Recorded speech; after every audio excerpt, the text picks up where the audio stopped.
Muy buenas tardes a todos ustedes. Buenas tardes a los que están aquí. Como siempre es bueno estar con ustedes en Las Vegas, aquí, como también con todos en la región.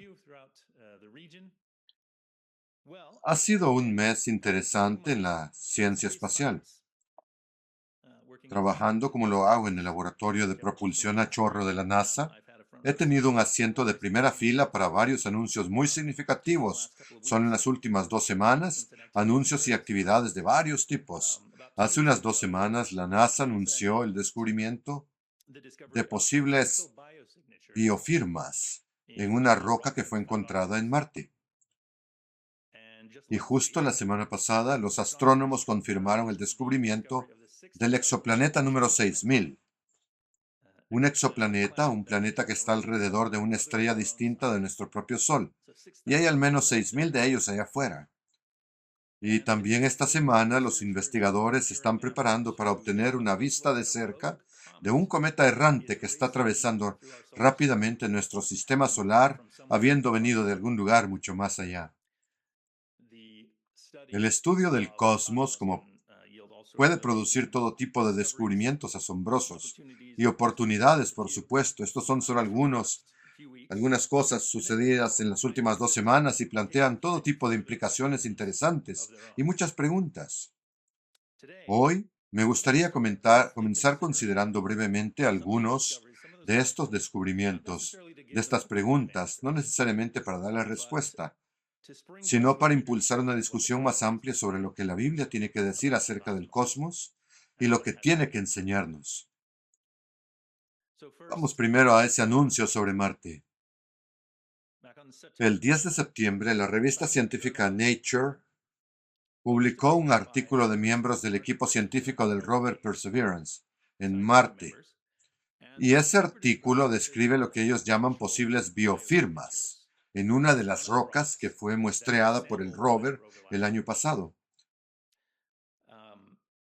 Ese rover Perseverance es un vehículo del tamaño de un carro. Es esencialmente un geólogo robótico de campo que fue enviado por la NASA a Marte, a este lugar en Marte que es un cráter antiguo y era el sitio de un antiguo lago.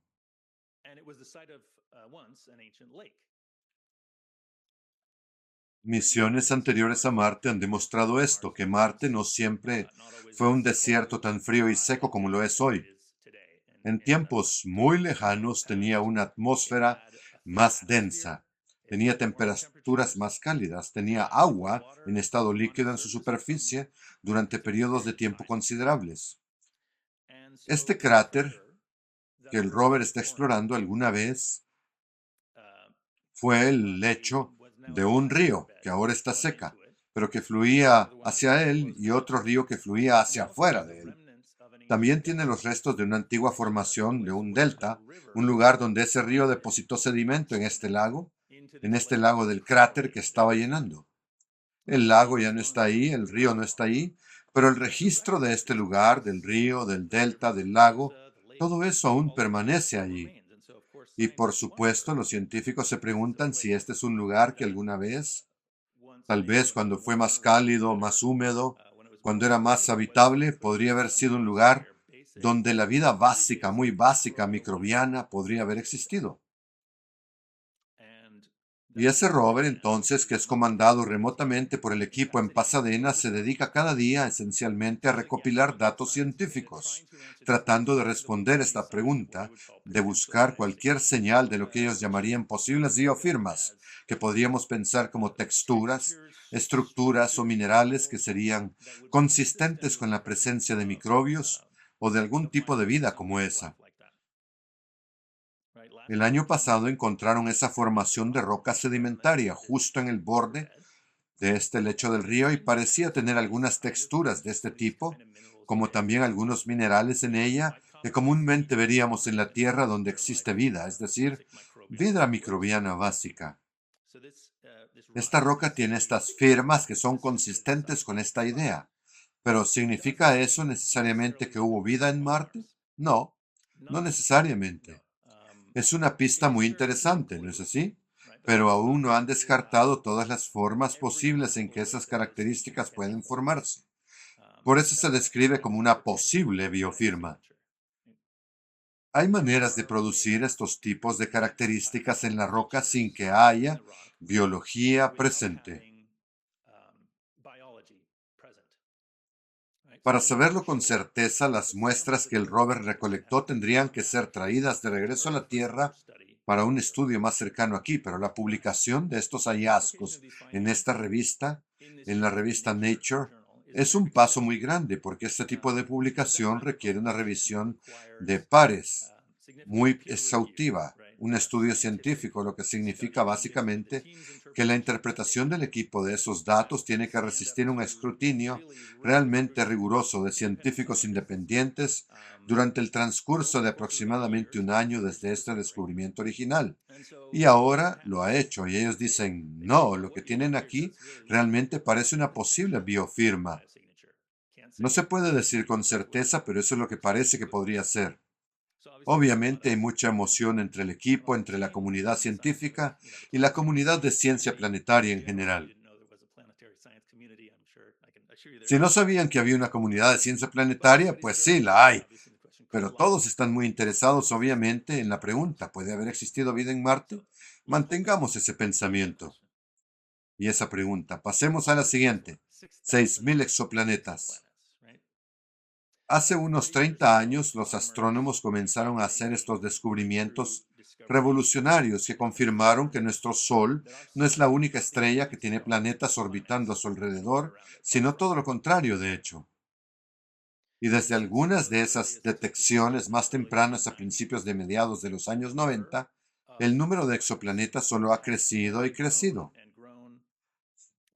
Se han encontrado más y más alrededor de estrellas distantes, y podrían imaginar esto no es algo muy fácil de hacer. Encontrar un planeta alrededor de una estrella distante. Las estrellas son muy brillantes, mientras que los planetas son relativamente pequeños y opacos en comparación. A veces se compara con tratar de buscar una luciérnaga junto a un gran reflector. Sería difícil captar estas cosas directamente, pero hay maneras de hacerlo. Un método es apuntando un telescopio a una sección del cielo y observando muy cuidadosamente en los datos cualquier estrella que tenga una especie de caída periódica en su brillo, una diminuta caída en el brillo que sea repetible, porque esas caídas en el brillo de una estrella, como pueden imaginar, pueden correlacionarse con un planeta pasando entre el telescopio y la estrella.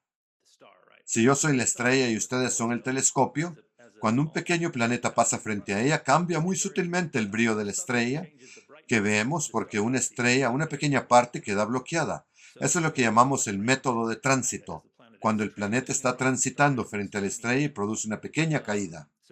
Al reducir esa cantidad de luz que nos llega, eso es lo que nos da esa pista. Esa es una de muchas maneras en la que los científicos han descubierto cómo detectar estas cosas.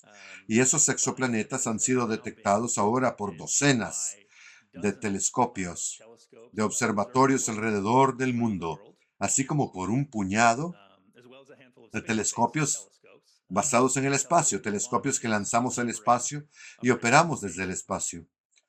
De hecho, si vieran un modelo en 3D de dónde salen estos exoplanetas y tal cosa existe en línea, tendrían que alejar muchísimo la imagen, claro, a una vista general de la galaxia, pero lo que verían realmente es una nube de estos exoplanetas que existen, extendiéndose en todas direcciones, desde la Tierra, desde nuestro sistema solar, saliendo unos pocos miles de años luz en cada dirección. Un año luz es una medida de distancia, la cantidad de distancia que la luz viaja en un año. La luz, como puede que sepan, viaja aproximadamente unos 1.100 millones de kilómetros por hora. Es una distancia muy grande. Imaginen varios miles de años luz. Estamos viendo planetas en todo ese espacio. Ahora, si vieran esto en una representación en 3D, verían esa nube de cosas que se extiende varios miles de años luz, una gran nube de puntos, cada uno representando un planeta alrededor de otra estrella, pero más allá de esa nube de puntos, también verían otra cosa en este modelo. Extendiéndose desde un lado de esa nube, verían un delgado cono de puntos densamente agrupados, que se extiende tal vez hasta 10 veces más lejos que la nube principal de material, y existe otra colección de cientos o miles más de esos exoplanetas solo en este cono. ¿Por qué? Porque esos exoplanetas, am, ¿por qué se reunieron? ¿Es alguna distribución o forma de cono hacia ese lado? No, sino que las observaciones del telescopio que los encontró fueron enfocadas en ese pequeño tramo. Hubo un telescopio espacial, el Kepler, lanzado en 2009, y fijó su mirada en una sección del cielo durante unos 4 años, y el número de exoplanetas que encontró llenó ese cono de cielo que estaba observando. Eso sugiere que sin importar hacia dónde apuntemos, probablemente encontraremos lo mismo. Hay una cantidad tremenda, miles de millones seguramente, de exoplanetas solo en nuestra galaxia. Los planetas alrededor de otras estrellas parecen ser la regla y no la excepción. Y los mundos, los diferentes planetas que esta investigación ha descubierto son increíblemente diversos. De todos los tamaños, hay rocosos como la Tierra y Venus, gigantes gaseosos, más como Neptuno, Saturno o Júpiter, algunos planetas que orbitan 2 estrellas o ninguna estrella, o estrellas muertas, algunos planetas con la densidad del polietileno, esencialmente, algunos planetas que están muy cerca de sus estrellas parentales, girando alrededor de ellas en cuestión de días, algunos tan calientes que sus superficies son esencialmente lava todo el tiempo, pero también algunos más parecidos a la Tierra, que orbitan a una cierta distancia de su estrella parental, que están en la zona donde el agua líquida puede existir en la superficie. Y el agua líquida, por supuesto, es esencial para toda la vida como la conocemos. Hay muchas posibilidades. Y surge la pregunta, con todas estas posibilidades, solo en nuestra galaxia, sin mencionar las 1.100 millones o más de otras galaxias en el universo, solo en nuestra galaxia, ¿es posible que haya otro planeta allá afuera que sea parecido a la Tierra de alguna manera? Nuevamente, mantengamos ese pensamiento, mantengámoslo. Vamos al tercer anuncio o tercera oportunidad que mencioné.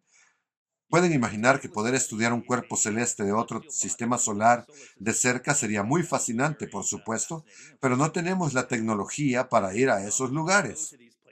Están inmensamente lejos, como describimos, así que no tenemos esa tecnología.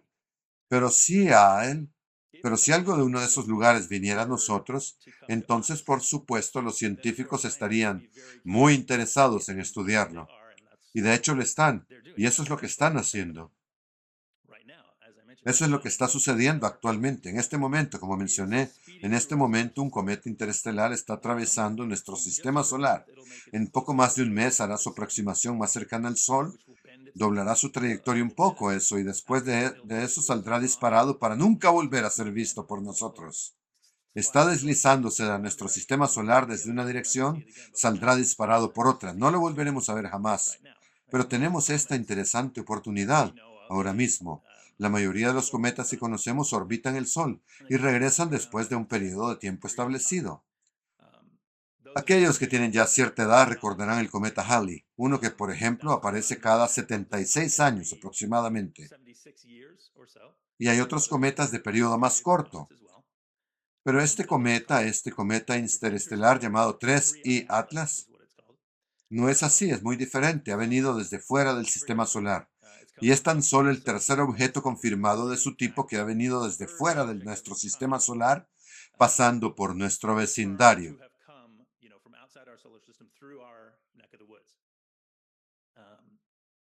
Hubo uno antes en 2017 y otro en 2019, creo.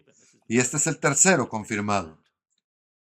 Fue detectado en julio, el 1 de julio, por un telescopio financiado por la NASA en Chile. Imagínense una operación de telescopio similar a la que mencioné al principio, apuntando a una sección del cielo, pero ahora en lugar de buscar cambios en el brillo, Buscaría cualquier cosa que se esté moviendo, cualquier punto de luz que se mueva con respecto a las otras estrellas. Todo lo demás está mayormente en su lugar, pero algo cruza el campo. Eso es lo que buscan, y así este punto de luz en movimiento fue detectado en julio. Su trayectoria se calculó rápidamente como proveniente de fuera de nuestro sistema solar. Y ahora, mientras los planetas giran alrededor del Sol, lo mismo que nosotros en el planeta, como estamos viendo, este cometa viene en otra dirección, muy rápido también, y va en una dirección muy rápido. Este cometa pasa en sentido contrario a unas 150.000 millas por hora, aproximadamente ahora mismo. Cambiará su trayectoria un poco al pasar cerca del Sol y después se irá. No va a chocar con nosotros, afortunadamente, por si estaban preocupadas, pero sí ofrece una oportunidad muy interesante. Una oportunidad para estudiar algo que viene de mucho más lejos de lo que jamás podríamos viajar. Telescopios en la Tierra ya han hecho observaciones de este cometa. La próxima semana hará su aproximación más cercana a Marte y hay naves espaciales allí que intentarán observar también. Y una de las razones por las que los científicos están tan interesados en los cometas es la teoría, una de muchas es la teoría de que entregaron grandes cantidades de agua a la Tierra en el pasado distante. ¿Pudieron los cometas haber sido la fuente de gran parte del agua que encontramos en la Tierra?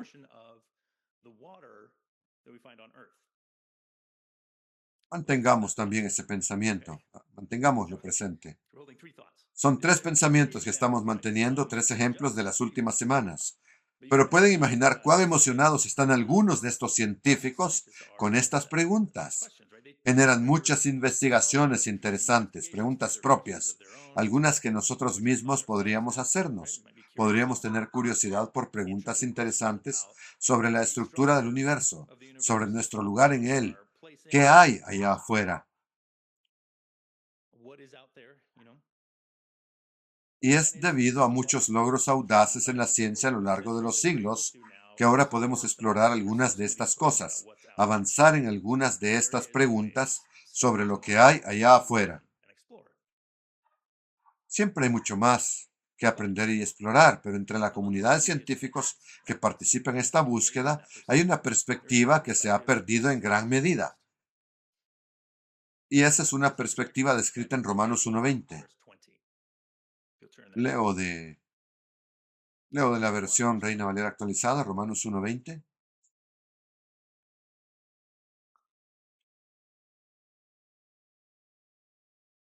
Porque, porque lo invisible de Él, dice, porque lo invisible de Él, su eterno poder y deidad, se deja ver desde la creación del mundo, siendo entendido en las cosas creadas, de modo que no tienen excusa.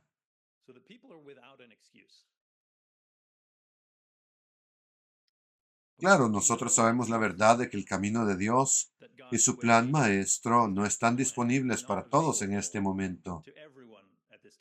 Una relación directa con Cristo está disponible solo para aquellos a quienes Él ha escogido llamar. Y por eso hay una gran cantidad de personas a quienes no se debe culpar por la conexión personal que aún no tienen, que todavía no se les ha ofrecido. Pero este pasaje aquí sugiere algo diferente de eso, que la realidad de la creación de Dios y lo que su misma existencia implica es algo que debería serles claramente obvio. Tan fascinante y tan maravillosa como es la creación, tan emocionante como puede ser explorarla, debería quedar claro que por su misma existencia indica a un creador. Y digo que esta perspectiva se ha perdido en gran medida entre la comunidad de la ciencia espacial.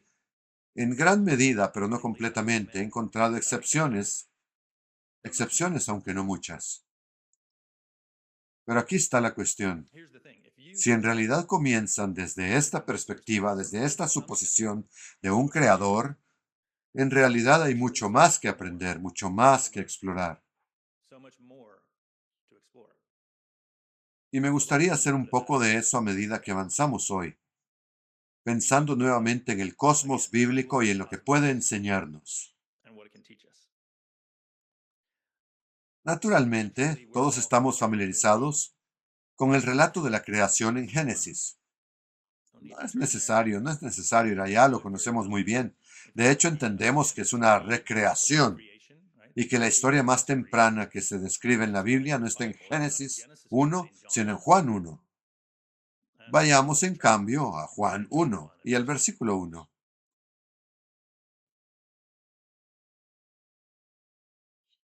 Juan 1:1. En el principio era el verbo, y el verbo era con Dios, y el verbo era Dios. Él era en el principio con Dios. Todas las cosas fueron hechas por medio de Él, y sin Él no fue hecho nada de lo que ha sido hecho. Antes de que hubiera cualquier cosa, estaban Dios y el verbo, Padre e Hijo. Y cuando tuvo lugar la creación, no hubo ninguna parte de ella en la que el verbo no estuviera involucrado. Eso queda muy claro. Elementos de esto se refuerzan en una sección muy conocida de Job. Vayamos a Job 38, por favor. Una discusión importante que llega hacia la conclusión del libro de Job. Nuevamente una sección que probablemente conocemos muy bien. Job 38, versículo 1.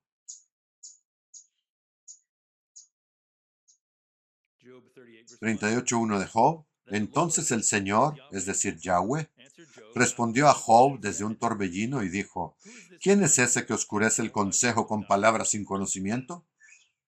Cíñete pues los lomos como un hombre. Yo te preguntaré y tú me lo harás saber. ¿Dónde estabas tú cuando yo fundaba la tierra? Házmelo saber si tienes entendimiento. ¿Quién determinó sus medidas? Porque tú lo debes saber. ¿O quién extendió sobre ella un cordel? ¿Sobre qué están afirmados sus cimientos? ¿O quién puso su piedra angular? Cuando aclamaban juntas las estrellas del alba y gritaban de júbilo todos los hijos de Dios. ¿Dónde estabas, Job? Oh, en ninguna parte, ¿verdad? Ni siquiera existías. Versículo 12. ¿Alguna vez en tu vida diste órdenes a la mañana? ¿Has mostrado a la aurora su lugar? La implicación aquí es bastante clara. ¿Has hecho esto? No, no lo has hecho. Así que estemos de acuerdo en que yo tengo la autoridad aquí. Continúe en el versículo 31.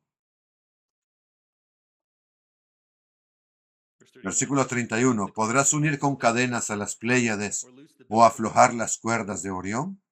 ¿Harás salir las constelaciones en su respectivo tiempo? ¿Guiarás a la Osa Mayor junto con sus hijos? ¿Conoces las leyes de los cielos? ¿Podrás establecer su dominio en la tierra? Aquí tenemos referencias a varias constelaciones con nombres modernos de los nombres hebreos originales. Y la implicación es, Job, tú no conoces estas cosas. Este es mi dominio como creador de todas ellas. Todo el discurso aquí se podría decir trata sobre la fragilidad e insignificancia de la humanidad en comparación con el poder y la dirección total de Dios sobre esa creación. Y comenzamos a ver una conexión entre su creación y su dirección de cómo esa creación debería operar. Esa es una conexión que también se menciona en el Salmo 33. Vamos a Salmo 33, por favor. Salmo 33, versículo 6.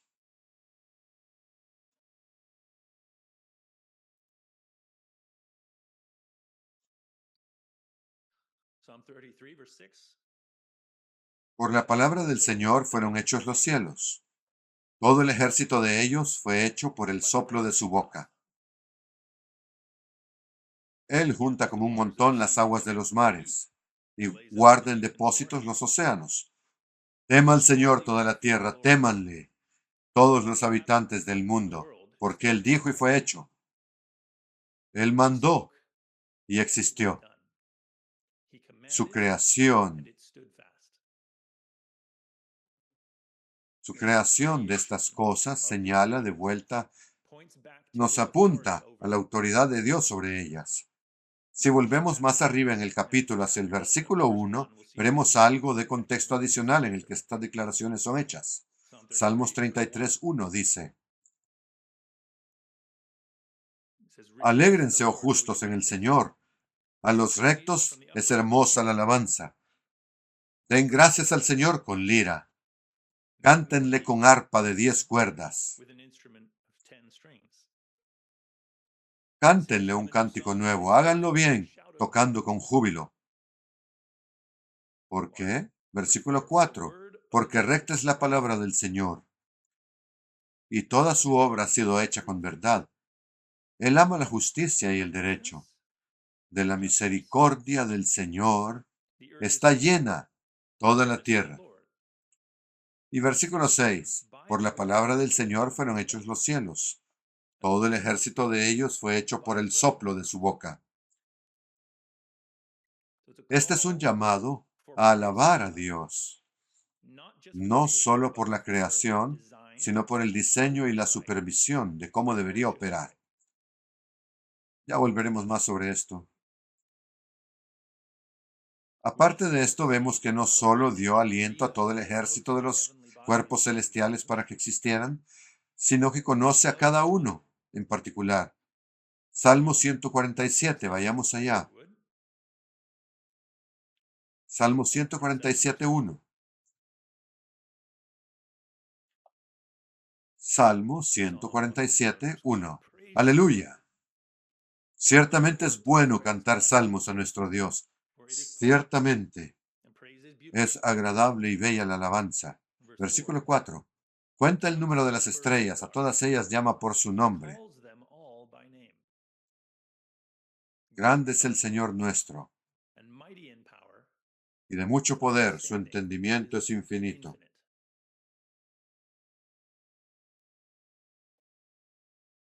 Este número incontable de estrellas es en realidad conocido por Dios. Hay más de 100.000 millones de estrellas solo en esta galaxia, sin mencionar los cientos de miles de millones y no trillones de otras galaxias allá afuera.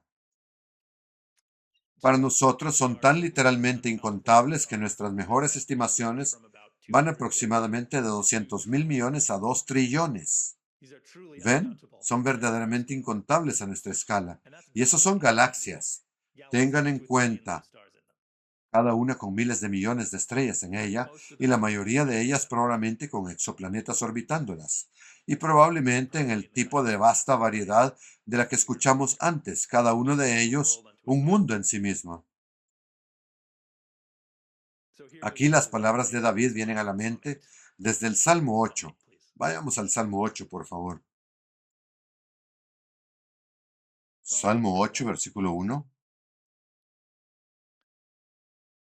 Oh Señor, Dios nuestro, cuán grande es tu nombre en toda la tierra, has puesto tu gloria sobre los cielos.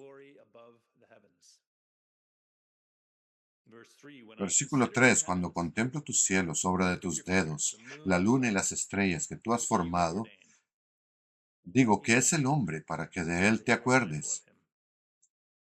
Y el Hijo del Hombre para que lo visites. Lo has hecho un poco menor que los ángeles, y lo has coronado de gloria y de esplendor. Frente a este trasfondo, incomprensible en su vastedad,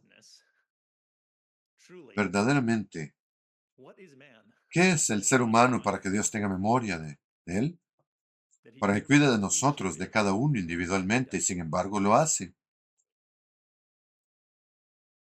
La mentalidad de humildad de David es clave aquí, es clave para donde pasaremos la mayor parte de nuestro enfoque por el resto de nuestro tiempo hoy en el sermón, que es en el Salmo 19. Salmo 19, ninguna discusión de la visión bíblica del cosmos estaría completa sin un estudio del Salmo 19, otro salmo de David. Es una pieza absolutamente maravillosa de poesía, canto y enseñanza. Sus primeros 4 versículos forman la base de una de mis piezas corales favoritas, Los cielos declaran, de Franz Joseph Haydn. Tengo mucha curiosidad por saber cómo sonaba el original y también qué pensaría David del tratamiento que Haydn le dio a esto. Pero basta de ser un nerd musical. Movámonos a Salmo 19. Salmo 19:1. Los cielos cuentan la gloria de Dios, y el firmamento anuncia la obra de sus manos. Esta es la declaración más clara que podríamos obtener, que la creación señala a un creador. La majestad y el poder de Dios se revelan en lo que Él ha creado. Pero el salmista aquí se enfoca no solo en la naturaleza creada en su conjunto, sino específicamente en lo que vemos sobre nosotros.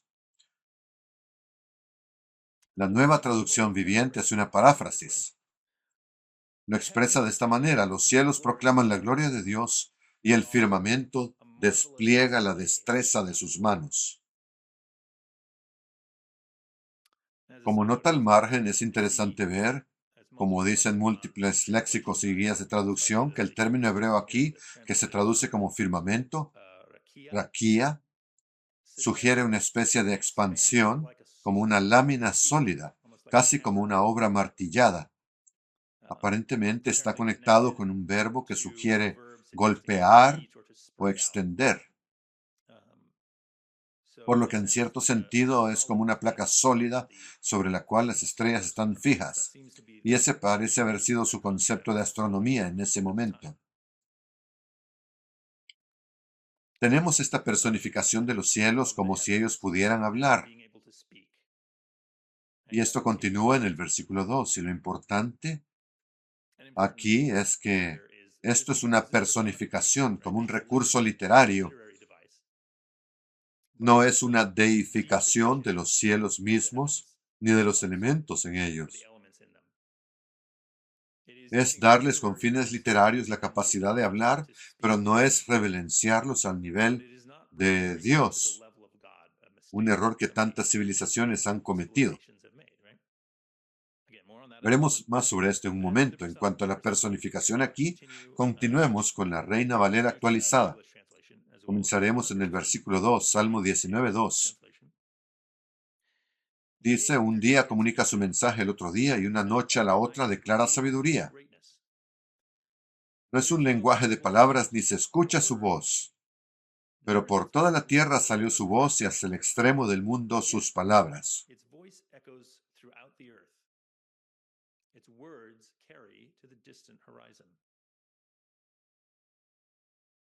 Aquí hay una especie de paradoja poética, describiendo una voz que no puede oírse, que resuena pero no es audible.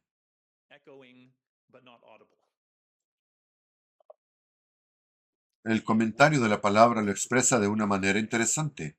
Dice que el poeta transmite algo de la sutileza de la alabanza, de la naturaleza a Dios. Está ahí, pero su percepción depende del observador. Para el sensible, la alabanza celestial de la gloria de Dios puede ser una experiencia abrumadora, mientras que para el insensible, el cielo es simplemente el cielo, y las estrellas son solo estrellas. No señalan nada más. ¿Qué perspectiva tenemos nosotros? Notamos aquí también que no es solo el cielo nocturno del que se está hablando. El cielo nocturno en verdad es tremendamente expansivo y estimula la imaginación. Pero noten aquí que en el versículo 2 el cielo diurno se presenta como nada menos que una maravilla, se podría decir. Y eso también es consistente con lo que sigue, retomando en el versículo 4 nuevamente, 4b. En ellos puso un tabernáculo para el sol, y éste, como un novio que sale de su dosel, se alegra como un valiente que emprende la carrera. En un extremo del cielo está su salida y en el otro está su punto de retorno. Nada hay que se esconda de su calor. Aquí tenemos una descripción del percibido movimiento constante del sol, día tras día, oculto por la noche en una especie de cámara o habitación, y emergiendo cada mañana con esta clase de regularidad para recorrer su curso designado de este a oeste. La imagen es de algo así como la de un gran atleta o un guerrero, recorriendo lo que el observador percibe como una distancia increíble, tan lejos como de oriente a occidente, cubriendo eso en un día y mostrando ese tremendo poder. Nada está oculto de su calor. El sol es, por supuesto, una fuerza singularmente poderosa, impresionante, dentro del ámbito de la experiencia humana. Literalmente no hay nada como él. Quizá no es de extrañar que tantas de estas civilizaciones antiguas se volvieran a adorarlo como a un dios, pero el escritor aquí ciertamente no hace eso. Aquí está correctamente representado como algo a lo que su creador, Dios, ha designado un lugar específico y un circuito específico, y ha puesto un tabernáculo para el sol. Va de aquí para allá según un plan que está dispuesto. Nuevamente, esta es una personificación, no una deificación. La reverencia aquí está reservada para el Creador en lugar de la creación, y así debe ser. Volveremos al Salmo 19 en un momento, pero veamos rápidamente Deuteronomio 4. En ese sentido, Deuteronomio 4 tiene algo interesante que decir. Al pueblo de Dios se le había advertido específicamente sobre esto. De hecho, en este pasaje de Deuteronomio 4, comenzando en el versículo 15, se les advierte no solo de la idolatría, sino específicamente sobre la adoración al sol. Deuteronomio 4:15 dice: Por tanto, tengan mucho cuidado de ustedes mismos, pues ninguna imagen vieron el día que el Señor les habló en Horeb, en medio del fuego. No sea que se corrompan y se hagan imágenes a semejanza de cualquier figura, sea en forma de hombre o de mujer, ni en forma de cualquier animal que esté en la tierra, ni en forma de cualquier ave alada que vuela en los cielos, ni en forma de cualquier animal que se desplace sobre la tierra, ni en forma de pez que hay en las aguas debajo de la tierra. Dios no es ninguna de esas cosas. No lo convirtamos en eso, les dice. Versículo 19. No sea que al alzar tus ojos al cielo y ver al sol, la luna y las estrellas, todo el ejército del cielo, seas desviado a postrarte ante ellos y a rendir culto a las cosas que el Señor tu Dios ha asignado a todos los pueblos de debajo del cielo. Estos no son dioses, son creaciones de Dios. Se les instruyó estrictamente que no tomaran la misma visión de aquellos de las naciones a su alrededor. Y por supuesto todavía vemos algo de esto hoy, aunque en forma diferente. Hay menos, diría yo, actividad de culto de adoración directa al sol hoy, pero ciertamente no hay escasez de personas que hablan de honrar a la naturaleza, honrar al universo, mientras rechazan a aquel que creó esas cosas. Regresemos a Salmo 19. Ya leímos los primeros 6 versículos del Salmo 19. Hemos visto toda esta reflexión sobre los cielos como testimonio de su creador. Tienen el sol poderoso que provee calor moviéndose a lo largo del día.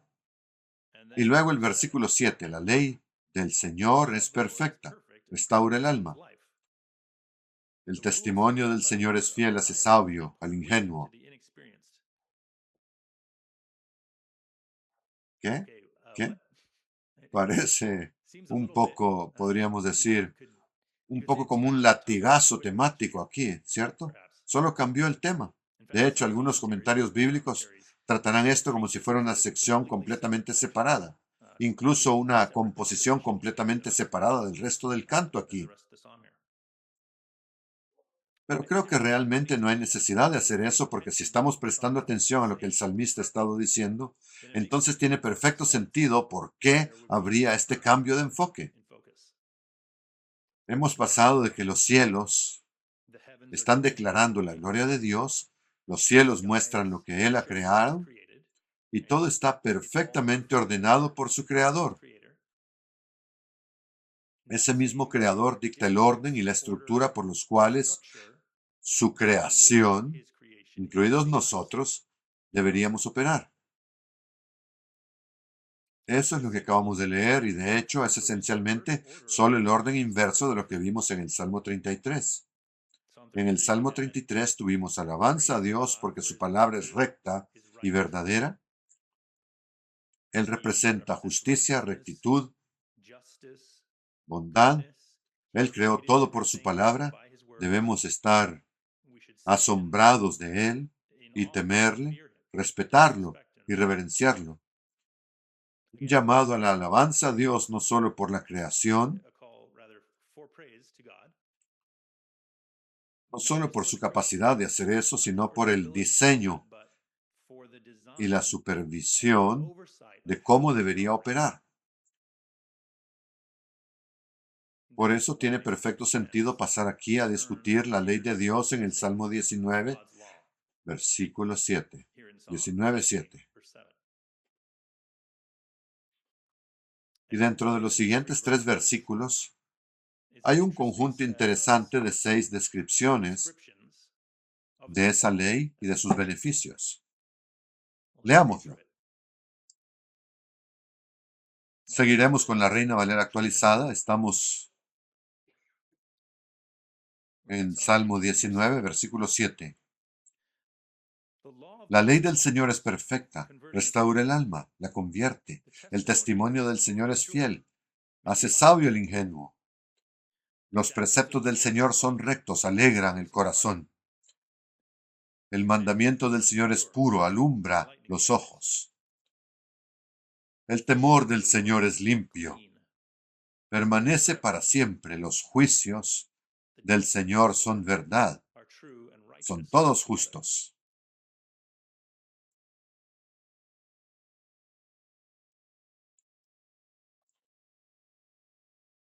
Con algunas variantes, aquí vemos un patrón repetido, un patrón en 3 partes, si se quiere.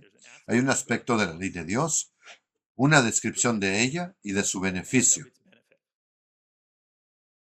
Y en la traducción aquí se usan 6 términos: ley, testimonio, preceptos, mandamiento, temor del Señor y juicios. Y estos se toman de 6 palabras hebreas diferentes en la fuente: Torah, Edut, Pikudim, Mitzvah, Yira y Mishpat. Cada una de estas palabras con sus propios matices de significado, pero que para los propósitos de la poesía aquí son casi sinónimos. La intención aquí parecería ser resaltar la ley de Dios desde múltiples ángulos. De hecho, las notas de traducción de las Sociedades Bíblicas Unidas, que están destinadas como un recurso para ayudar a hacer traducciones precisas en varios idiomas, su trabajo afirma lo siguiente. Con respecto a esta sección, dice: en muchos idiomas, ley significa solo órdenes y regulaciones emitidas por burócratas locales. Para evitar un significado tan restringido, a menudo será necesario traducir ley como la enseñanza dada por Dios o las instrucciones que Dios dio al pueblo. O sea, de la misma manera que ley y la forma en que usamos el término puede tener un significado o connotación algo más estricta.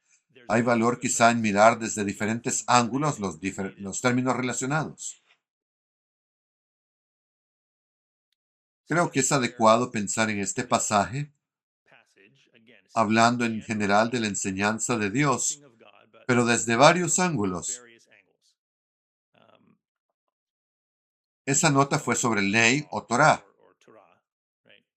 Justo después está esta otra palabra, testimonio o edud, algo así como quizá un testigo, recordatorio e instrucción.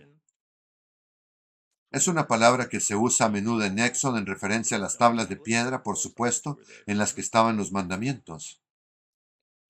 El tercer término, preceptos o pikudim, hay algo así como quizá estatutos, órdenes, preceptos, directivas legales. Luego estaba mandamiento o mitzvah, que es algo así como ley o mandato. Le sigue el temor del Señor o yira, que nuevamente es algo así como reverencia por el Señor y por lo que Él requiere. Y finalmente juicios o mishpat, que es algo así como ordenanzas o lo que el Señor decide que es justo y verdadero, quizá, o como hemos visto en otros lugares, a menudo vinculado a la justicia. Hemos escuchado sobre eso en mensajes antes. Y es un desafío, por supuesto, trasladar y traducir todos estos términos matizados como este entre idiomas. Pero en términos generales creo que ayuda a entender esto como una reflexión sobre la totalidad de la instrucción de Dios para nosotros. Desde el comentario de la palabra, volvamos a él, dice, desde una perspectiva poética, estos términos pueden verse como sinónimos, aunque desde una perspectiva teológica pueden verse como términos que abarcan todo. En todo sentido y dimensión, la Torá del Señor es buena. Y de manera similar, esa bondad se describe de varias maneras. Pasamos a esa pequeña sección del patrón aquí. Cada uno recibe una especie de descriptor adjetival. En la Reina Valera actualizada, los adjetivos que se utilizan son perfecto, fiel, recto, puro, limpio y verdadero. Por supuesto, es posible ser minucioso sobre los sustantivos y adjetivos específicos y sus connotaciones exactas. Pero creo que es útil considerar que aquí se pretende que sean en gran medida sinónimos, alabando la ley de Dios desde todos los ángulos. Donde podríamos encontrar un poco más para observar es en la descripción de estos beneficios, comenzando en el versículo 7a. Entonces, la tercera parte de este descriptor, ¿qué dice sobre la ley perfecta de Dios? Comencemos en el versículo 7a. La ley del Señor es perfecta, restaura el alma.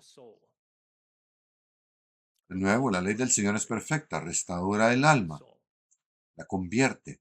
Por supuesto, no tropecemos con la palabra alma aquí, como siempre, no es alma en la forma común en que la sociedad entiende este término. No es esa idea filosófica griega, esa cosa metafísica e inmortal, sino que se trata de nefesh, que en hebreo, como ya sabemos, significa un ser viviente. Traducciones distintas nos hacen un favor aquí. Otras que no sean la Reina Valera dicen, por ejemplo, otras alternativas dicen infunde nuevo aliento, nos da nueva vida, dar nueva fuerza, renueva el ser. Estamos, estamos abatidos a veces, ¿no es así? A veces nos encontramos abatidos. A veces carecemos de vigor. Necesitamos fuerza. Necesitamos alimento, se podría decir. Y las instrucciones de Dios para nosotros, sus planes para nosotros, tienen una manera de proporcionar esto. Mantengan ese pasaje aquí. Si quieren, veamos Juan 4, versículo 31. Juan 4, 31.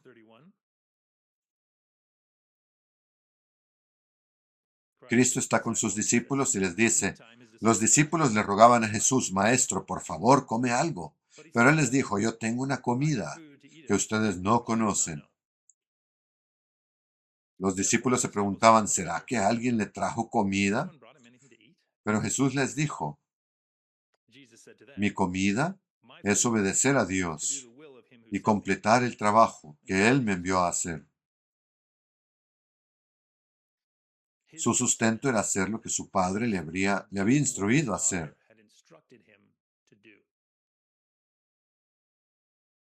Ese propósito es lo que le daba fuerza y vitalidad a él en esta vida.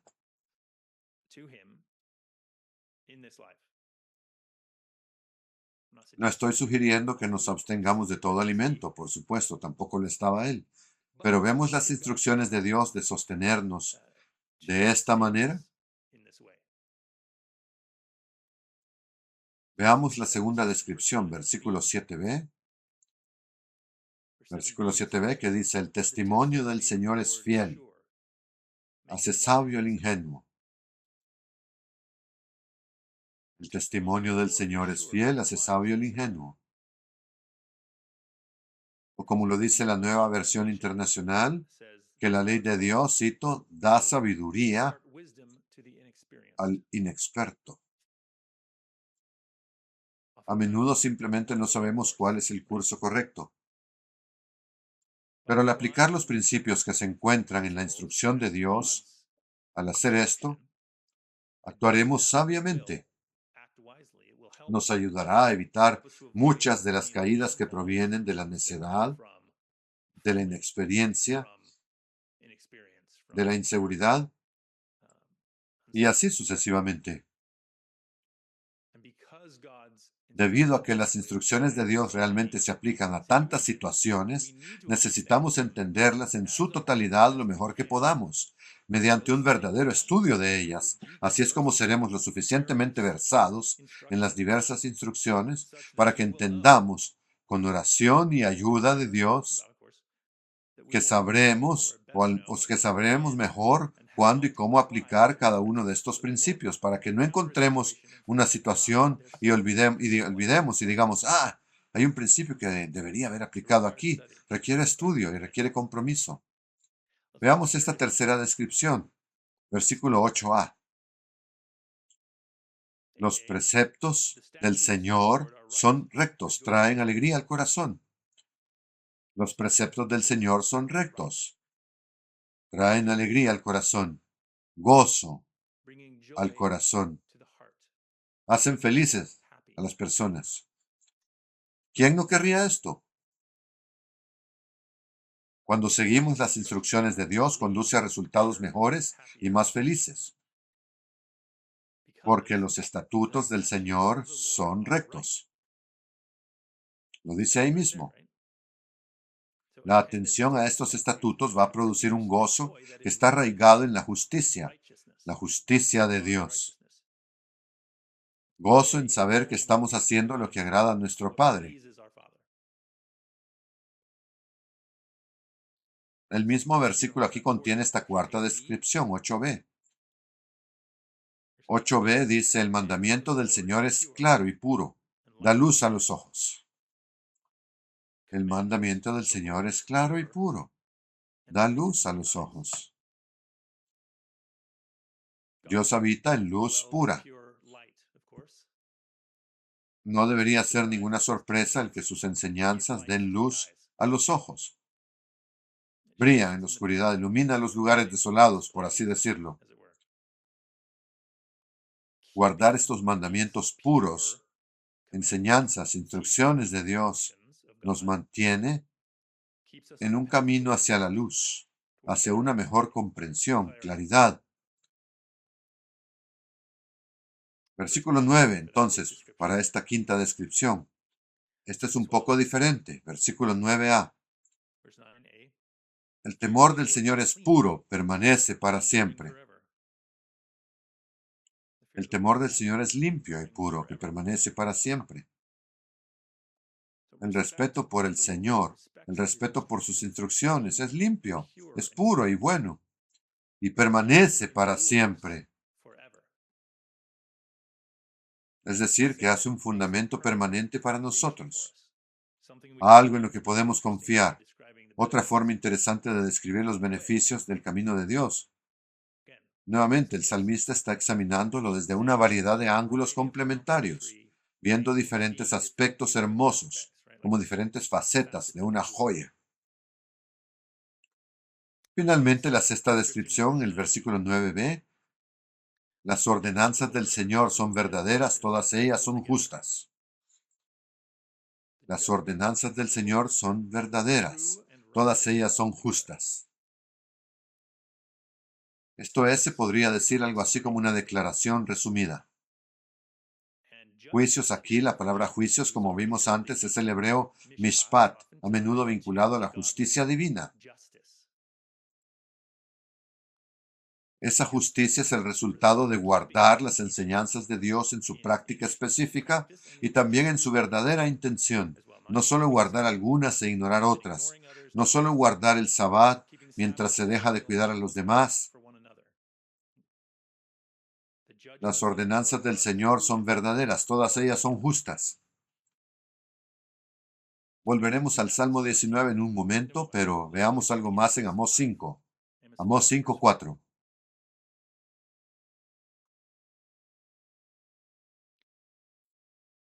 Amós aquí ha sido enviado a emitir un llamado al arrepentimiento a un pueblo cuyo comportamiento está quedando corto, se está quedando corto conforme al plan de Dios. Amós 5 y versículo 4. Así dice el Señor a Israel, búsquenme y vivirán. Pero no busquen a Betel, ni vayan a Gilgal, ni pasen a Beerseba, porque Gilgal será llevada cautiva y Betel reducida a la nada. Busquen al Señor y vivirán. No sea que Él caiga como fuego sobre los descendientes de José, fuego que devore a Betel sin que haya quien lo apague. Ustedes convierten el derecho en amargura y echan por tierra la justicia. Estamos hablando de Mishpat, justicia. Estaban fallando en esta área crítica, perdiendo aspectos clave de la instrucción de Dios. Noten aquí también, mientras continuamos, el llamado a la autoridad de Dios, que sigue aquí, hace referencia a algo que vimos antes, versículo 8. El que hizo las Pléyades y el Orión, convierte en aurora las densas tinieblas y oscurece el día hasta convertirlo en noche. Él convoca las aguas del mar y las derrama sobre la tierra. Su nombre es el Señor. Él hizo estas cosas, Él controla estas cosas, las dirige. El Señor que hizo esto, que hace esto diariamente, es la fuente de autoridad detrás de estas instrucciones que son tan importantes de guardar en su totalidad y de guardar en su verdadera intención.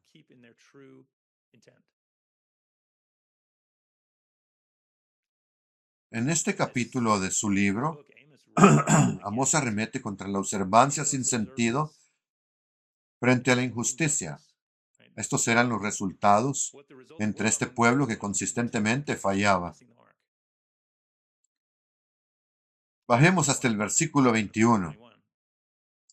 Detesto y aborrezco sus fiestas religiosas. No me agradan sus cultos solemnes. Aunque me traigan holocaustos y ofrendas de cereal, no los aceptaré. No prestaré atención a los sacrificios de comunión, de novillos cebados. Aleja de mí el bullicio de tus canciones. No quiero oír la música de tus liras. Pero que fluya el derecho como las aguas y la justicia como arroyo inagotable.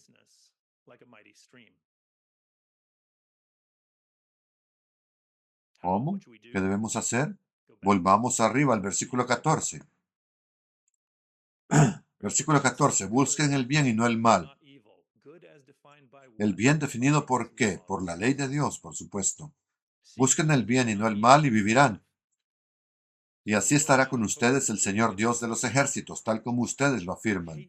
Odien el mal y amen el bien. Establezcan la justicia en los tribunales. Tal vez así el Señor, el Dios de los ejércitos, tenga compasión del remanente de José. Los beneficios son claros cuando tomamos el enfoque correcto para guardar las instrucciones de Dios, pero requiere atención cuidadosa, atención a sus principios y por supuesto ayuda de Dios también. Regresemos entonces al Salmo 19 y versículo 12. Salmo 19, 12. ¿Quién está consciente de sus propios errores? Perdóname aquellos de los que no estoy consciente. Aquí vamos en una dirección diferente. Leámoslo completo. ¿Quién está consciente de sus propios errores? Perdóname. Aquellos de los que no estoy consciente. Libra además a tu siervo de pecar a sabiendas. No permitas que tales pecados me dominen. Entonces seré íntegro, inocente de un gran pecado. Sean pues aceptables ante ti mis palabras y mis meditaciones, oh Señor, mi roca y mi redentor.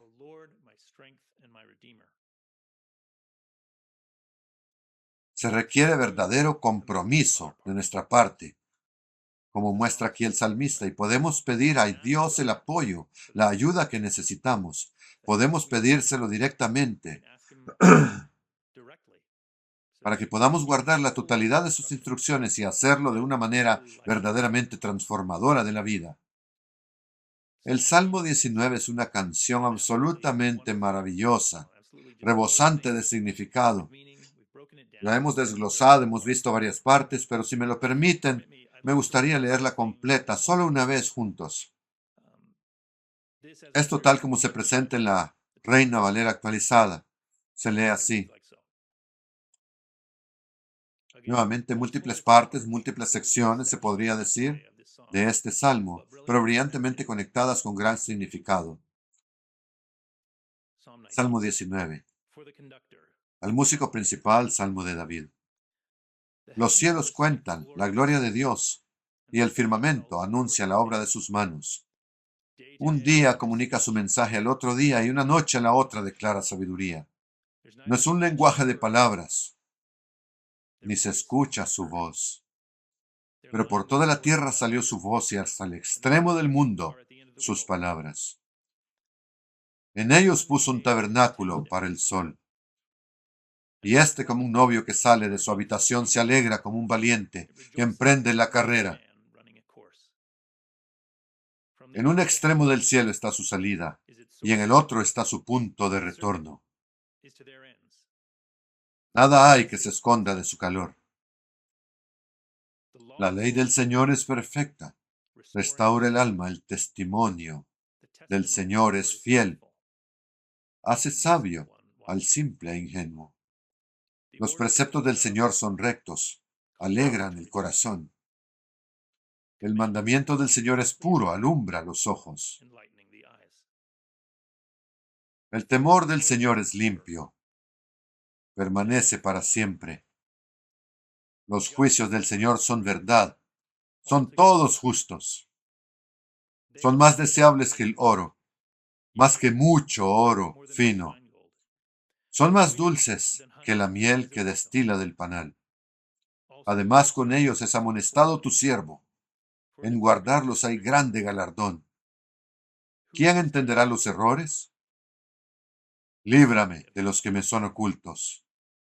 Asimismo, guarda tu siervo de los arrogantes, que ellos no se enseñoreen de mí. Entonces seré íntegro y limpio de gran rebelión. Sean gratos los dichos de mi boca y la meditación de mi corazón delante de ti, oh Señor, roca mía y redentor mío. Desde una mirada a los cielos y el asombro ante lo que hay allí arriba, toda esa vasta extensión hasta las partes más profundas del interior de la mente de un individuo. Aquí es a donde puede llevarnos una reflexión sobre la creación de Dios. Si tienen la disposición de prestar atención no solo al diseño, sino al diseñador. Antes dejamos de lado algunas preguntas al principio. Volvamos a ellas. La ciencia espacial hace posible explorar algunas ideas fascinantes. ¿Es posible que la vida microbiana haya existido alguna vez en Marte en el pasado antiguo? ¿Qué podría haber allá afuera en esos incontables miles de millones de exoplanetas en otros lugares de nuestra galaxia y más allá? ¿Podría un objeto visitante de uno de esos lugares haber traído agua a nuestro sistema solar? En verdad no lo sabemos, o la ciencia aún no ha encontrado estas respuestas, y la Biblia tampoco las cubre. La Biblia es muchas cosas, pero no es una historia física del universo exhaustivamente detallada y completa. No es su propósito. Contiene algo mucho, mucho más valioso, como hemos estado viéndolo hoy. Por fascinantes que puedan ser algunas de estas preguntas, están lejos de ser lo más importante que uno puede aprender al estudiar los cielos. Los cielos declaran muchas cosas, pero quizá ninguna más importante que la gloria de Dios, la belleza de su diseño y su intención para su creación. Cuando consideramos esa increíble creación, ya sea en los cielos o simplemente a nuestro alrededor cada día, dejemos que dirija nuestro enfoque hacia el Creador, hacia su intención para nosotros, su creación. Nuevamente, Salmo 19, versículo 9. Concluyamos con esto. Que este sea el lugar al que enviemos nuestra mente hoy. Salmo 19, 9. Los juicios del Señor son verdad, son todos justos. Son más deseables que el oro, más que mucho oro fino. Son más dulces que la miel que destila del panal. Además, con ellos es amonestado tu siervo, y en guardarlos hay grande galardón.